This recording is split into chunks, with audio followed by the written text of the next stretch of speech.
তো বিদেশে আবার প্রবাসীরা অনেক কষ্টে আছে, ওনারা বলছে কথাগুলো বলার জন্য।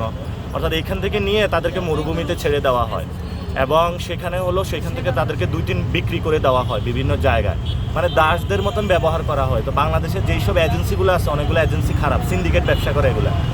তো ওনারা বলেছে যে বাংলাদেশ থেকে 5 লাখ টাকা হলেও বিদেশে যাইতে প্রয়োজন হয়, কিন্তু ইন্ডিয়া থেকে যাইতে এটা হলে 1 লাখ টাকাও প্রয়োজন হয় না, এবং ফিলিপাইন থেকে।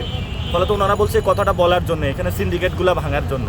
আর একটা বিষয় ওনারা বলেছে যে বাংলাদেশে ওনাদের অনেক ফ্যামিলি আছে যারা অনেক সংকটে রয়েছে, সরকার থেকে তারা অনেক সুযোগ সুবিধা পায় না। ওইখানে যে অ্যাম্বাসিগুলো আছে বিদেশে, এগুলো হলো চামারের মতন তাদের সাথে ব্যবহার করে, এবং বিভিন্ন জায়গায় যায় তাদের শুধু টাকা ধান্দা থাকে, আর কোনো কিছু তারা কাজ করে না। অর্থাৎ প্রবাসীদের যে সমস্যাগুলো রয়েছে সেগুলো নিয়ে তারা কোনো কাজ করে না, বিদেশের যে বাংলাদেশে অ্যাম্বাসিগুলো রয়েছে আর।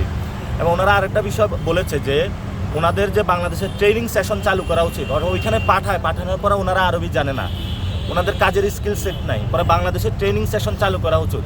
এটা প্রবাসী যে মন্ত্রণালয় রয়েছে ওই মন্ত্রণালয় থেকে উদ্যোগ নেওয়া প্রয়োজন।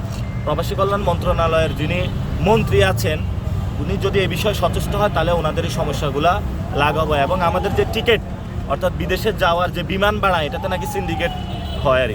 বিমান ভাড়া যে এটা 3 ডাবল 4 ডাবল হলো, এটা তাদের থেকে বেশি নেওয়া হয়। এখন একজন তার বাচ্চা অসুস্থ, মা মারা গিয়েছে বাংলাদেশে, প্রবাসী ভাই বাংলাদেশে আসতে চায়, সে অনেক টাকা বিমান ভাড়ার কারণে আসতে পারে না, তো স্যালারিও খুব কম। আমার ওইখানে হলো উহুদের ওইখানে একজনের সাথে দেখা হয়েছিল, বাংলাদেশে ভাই। উনি আমাকে যেটা বললো, ওনাকে নিয়ে মরুভূমিতে ছেড়ে দেওয়া হয়েছে। উনি মরুভূমিতে অনেক কষ্ট করে ছিল, তারপরে একটা জায়গায় গিয়েছে, তারপরে আরেকটা জায়গায়, এবং ওইখানে তাদের সিস্টেমটা কী হয় যে তাদেরকে নিয়ে যাওয়া হয়।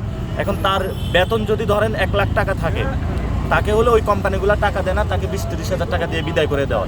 যারা কনস্ট্রাকশনে কাজ করে তাদের হলো 3 মাস ধরে তারা বেতন পায় না।